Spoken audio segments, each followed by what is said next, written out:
Hi viewers, welcome to our channel. ప్రస్తుతం మనతో పాటు సీనియర్ జర్నలిస్ట్ దామోబ్ బాలా సర్నార్ వారితో మాట్లాడదాం. నమస్కారం సార్. నమస్తే. సార్, దెందులూరులో జగన్ గారి సిద్ధం సభ జరగబోతుంది సార్. అయితే ఈ సభ కోసం ఆయన కొన్ని వేల స్కూళ్ళు మూయించేశారు, అలాగే కొన్ని వేల బస్సుల్ని మళ్లించేశారు అన్న వార్తలు అయితే ప్రచారంలో ఉన్నాయి సార్. మరి దీంట్లో నిజం ఎంత ఉందంటారు సార్? సిద్ధం సభ ఫస్ట్ సభ మనకి అక్కడ భీమిలిలో జరిగింది, వైజాగ్ దగ్గర. సో అప్పటి నుంచి కూడా ఒక రకంగా సిద్ధం సభతో ఒక గందరగోళాన్ని జగన్ క్రియేట్ చేసినట్టు చెప్పుకోవచ్చు. ఎందుకంటే అది పెద్ద స్థాయిలో, అది కూడా సిద్ధం సభ అనేది పబ్లిక్ మీటింగ్ కాదు, నిజానికి కార్యకర్తల సమావేశం. కానీ కార్యకర్తలే లక్షల మందిలో వచ్చారు ఆ సభకి. సో దాంతో ఒక రకమైన స్టిర్రింగ్ అంటాం, అంటే ఒక కలబెట్టాడు మొత్తానికి. సో ప్రతి సభ కూడా అలాగా చేయాలనేది జగన్, అంటే ప్రతి సభ కూడా అంతకుముందు సభ కంటే కూడా గ్రాండ్గా చేయాలి, పెద్ద ఎత్తున కార్యకర్తల్ని వీళ్ళని పిలిపించి వాళ్ళని ఉత్సాహపరచాలి.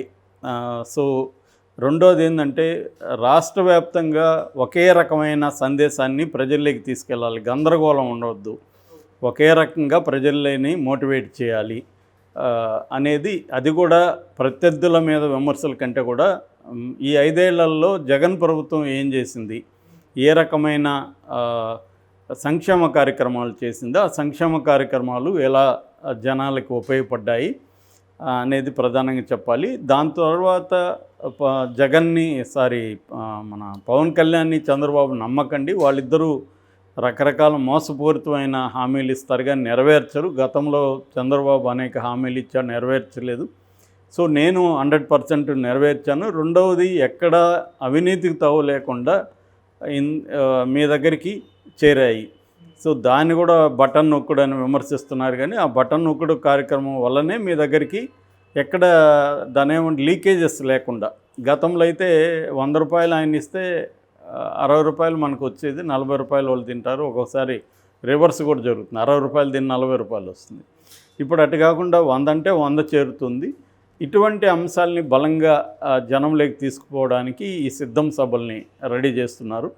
దీనికి పోటీగా విజయవాడలో ఫ్లెక్సీలు పెట్టారు. తెలుగుదేశం వాళ్ళు మేము సంసిద్ధం అని వాళ్ళు పెడితే, మేము కూడా సిద్ధం అని జనసేన వాళ్ళు పెట్టారు.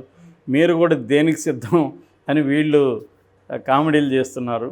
మీరు చంద్రబాబు పల్లకి మోయడానికి మీరు సిద్ధమా అని వాళ్ళు చేస్తున్నారు, మీరు ఓడిపోవడానికి సంసిద్ధమా అని వీళ్ళు చేస్తున్నారు. దానికి కౌంటర్గా సోషల్ మీడియాలో కూడా ఇవన్నీ వస్తున్నాయి. ఏదేమైనా సిద్ధము సభలతో జగన్ ఒక దీన్ని క్రియేట్ చేశాడు, ఒక కల్లోలాన్ని.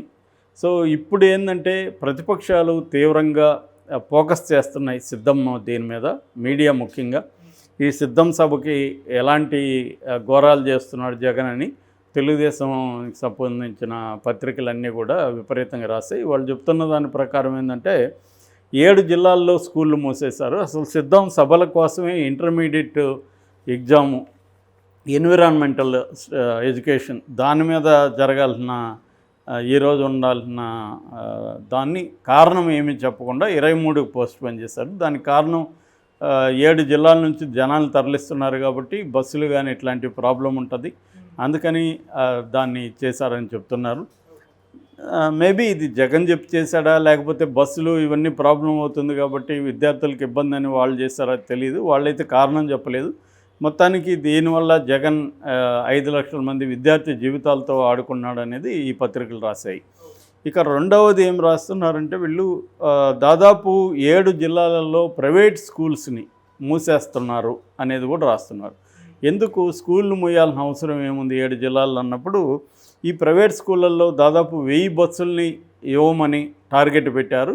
సో ప్రతి స్కూళ్ళు వాళ్ళ దగ్గర ఉన్న 2, 3, 4, 5 బస్సుల్ని ఈ సభల కోసం కేటాయించాలని పెట్టారు. అందువల్ల చాలా స్కూళ్ళోళ్ళు వాళ్ళ పిల్లల తల్లిదండ్రులకి లెటర్లు పంపిస్తున్నారు, ఇట్లా మేము స్కూల్స్ నుంచి బస్సులు అడిగారు కాబట్టి మేము బస్సులు పంపించలేము ఈరోజు, కాబట్టి ఈరోజు సెలవు ప్రకటిస్తున్నాం అనేది వాళ్ళు చెప్పారు. కావాలంటే మీరు సండే పెట్టుకోండి అని కూడా వీళ్ళకి ఉచిత సలహా కూడా పడేశారని చెప్తున్నారు. సో ఆ విధంగా దాదాపు 7 జిల్లాలలో స్కూల్స్, ప్రైవేట్ స్కూల్స్, గవర్నమెంట్ స్కూల్కి ఏం సంబంధం లేదు, ప్రైవేట్ స్కూల్లో ఎందుకంటే దగ్గరగా ఉన్నా కూడా వాళ్ళు బస్సులు పంపిస్తారు కాబట్టి జనాలకి బస్సులో వెళ్ళడం అలవాటు. ఇవాళ బస్సులు ఉండవు. ఆర్టీసీ బస్సులు కూడా చాలా ఏరియాలకు ఉండవు కాబట్టి ఈరోజు స్కూళ్ళకి లీవులు ప్రకటించారని చెప్తున్నారు. మేబీ దాన్ని రేపు సండే స్కూళ్ళకి పెట్టుకునే అవకాశం ఉంది. ఎందుకంటే రేపు ఎట్లాగో హాలిడే కాబట్టి అది ఒక ఇబ్బంది కలిగించారు విద్యార్థులకు అనేది వీళ్ళు ప్రధానంగా రాశారు. ఇక ఆర్టీసీ బస్సులు దాదాపు 1357 ఆర్టీసీ బస్సులు ఈ సభల కోసం కేటాయించారు. ఆర్టీసీకి మనస్సాక్షి లేదా అని ఈనాడు రాసింది. ఎందుకు ఆ మాట రాసిందంటే తెలుగుదేశం సభలకేమో మీరు బస్సులు ఇవ్వరు, జగన్ సభకేమో ఇన్ని బస్సులు మీరు ఎలా కేటాయిస్తారని. నిజానికి ఆర్టీసీ కూడా గవర్నమెంట్ సంస్థే, వాళ్ళకి డబ్బులు లేకుండా ఫ్రీగా ఏమి ఇవ్వరు కదా, డబ్బులు గవర్నమెంట్ దానికి ఇస్తుంది కాబట్టి ఇస్తారు. మామూలుగా ఆర్టీసీ బస్సులు ప్రైవేట్ కార్యక్రమాలకు కూడా డబ్బులు ఇస్తారు. ఈవెన్ మహానాడుకు కూడా చాలా ఆర్టీసీ బస్సులు ఇచ్చారు. ఏదేమైనా ఇక్కడ కొంత అధికార దుర్వినియోగం జరుగుతుందనేది బాటమ్ లైన్. ఖచ్చితంగా అది జరిగే అవకాశం ఉంది. ఎందుకంటే ఏ అధికార పార్టీ అయినా తన పార్టీ సభలకి తన అధికార యంత్రాంగాన్ని, ప్రభుత్వ యంత్రాంగాన్ని వాడుకోవడం అనేది కొత్త విషయం కాదు. ప్రతి పార్టీ అది చేస్తుంది. జగన్ ప్రభుత్వం కూడా అదే చేస్తున్నట్టుగా మనకి అర్థమవుతుంది ఓవరాల్గా. ఏదేమైనా ఈ సిద్ధం సభ ఈసారి భీమిలీ కంటే కూడా పెద్ద ఎత్తున చేయాలి. 4 నుంచి 6 లక్షల మంది టార్గెట్ ఇచ్చినట్టుగా చెబుతున్నారు. అక్కడ తూర్పు గోదావరి ఇన్ఛార్జిగా ఉన్న మిథున్ రెడ్డి ఆధ్వర్యంలో ఇదంతా జరుగుతుందనేది చెప్తున్నారు. దాంతోపాటు ఆళ్ళనాని లాంటి మినిస్టర్లు కూడా అక్కడ ఎక్స్ మినిస్టర్లు కూడా పనిచేస్తున్నారు.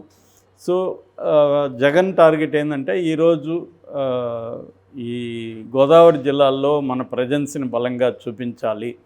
ముఖ్యంగా కార్యకర్తల మీటింగు, దాన్ని కూడా కార్యకర్తలతో సమావేశానికి కూడా ఒక ఫ్యాన్ ఆకారంలో వేదిక పెట్టి కార్యకర్తలందరినీ జగన్ నేరుగా కలవడం, వాళ్ళకి ఏమన్నా ప్రశ్నలు ఉంటే సమాధానాలు ఇవ్వడం, ఇలాగా వాళ్ళకి ఏమన్నా ఇబ్బందులు ఉంటే దాన్ని తీర్చడం.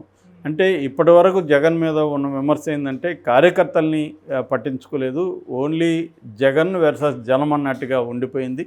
స్థానికంగా ఉన్న స్థానిక లీడర్లు కావచ్చు, కార్యకర్తల్లో అసంతృప్తి ఉంది, వాళ్ళని ఎప్పుడూ జగన్ పట్టించుకోలేదు అన్న విమర్శ వితిన్ ద వైసీపీనే ఉంది.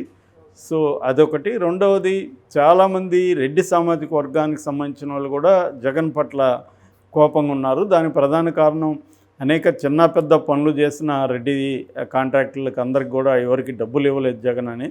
ఇప్పుడు అవన్నీ కూడా క్లియర్ చేసే పనిలో జగన్ ఉన్నాడు అంటున్నారు. అందుకని ఢిల్లీకి వెళ్ళినప్పుడు కూడా రేపు ప్రధానంగా ఢిల్లీకి వెళ్ళేది ఏంటంటే వీళ్ళు మిగతా తెలుగుదేశం వాళ్ళు చెప్తున్నట్టు రాజ్యసభ సీటు ఆఫర్ చేసి నాకు సపోర్ట్ చేయండి అని అడగడానికి కాదు, డబ్బులు తేవడానికి, మరింత అప్పులుకి పర్మిషన్లు తీసుకొని కొన్ని సంక్షేమ కార్యక్రమాలకి డబ్బులు ఇవ్వాలి, అట్లాగే కాంట్రాక్టులకి డబ్బులు ఇవ్వాలి. వీటన్నిటి కోసమే ఆయన డబ్బుల కోసమే ప్రధానంగా వెళ్తున్నాడు అనేది వైసీపీ వర్గాలు చెబుతున్నమాట.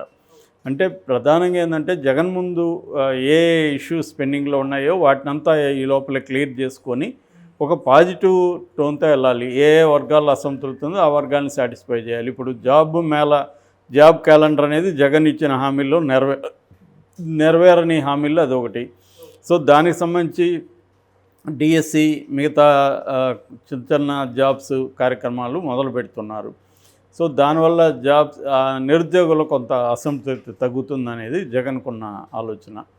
సో అట్లాగే మిగతా సెక్షన్లు, టీచర్లు, ఇలాగ ప్రభుత్వ ఉద్యోగులు కొంతమంది వ్యతిరేకత ఉంది. ఆ వర్గాలను కూడా సాటిస్ఫై చేయడానికి కొన్ని వరాలని ప్రకటించాలి. అందుకోసం కొంత డబ్బులు కావాలి జగన్కి. ఆ యాంగిల్లో నుంచి అతను ఢిల్లీకి వెళ్తున్నాడు అనేది చెప్తున్నారు.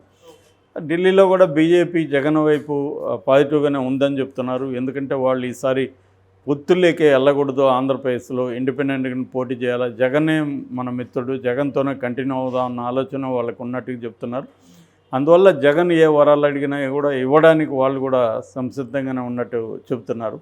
సో ఈ కాంటెక్స్ట్లో ఒకటి, జగన్ తనకు వ్యతిరేకంగా ఉన్న సెక్షన్స్ని ప్రోగా చేసుకోవడం, లేదు కనీసం వాళ్ళని తటస్థంగా మరింత వాళ్ళు ఆర్గనైజ్ అయ్యి కోపంగా వ్యతిరేకంగా గట్టిగా పనిచేయకుండా కొంతవరకు వాళ్ళని ఐసోలేట్ చేయడం అన్నది ఒక స్ట్రాటజీ. మరోవైపు క్యాండిడేట్లని సెలక్షన్లో కూడా చాలా నిర్దాక్షిణ్యంగా గెలుస్తారనుకునే వాళ్ళకి ఇవ్వడం, మిగతా వాళ్ళని పక్కన పెట్టేయడం,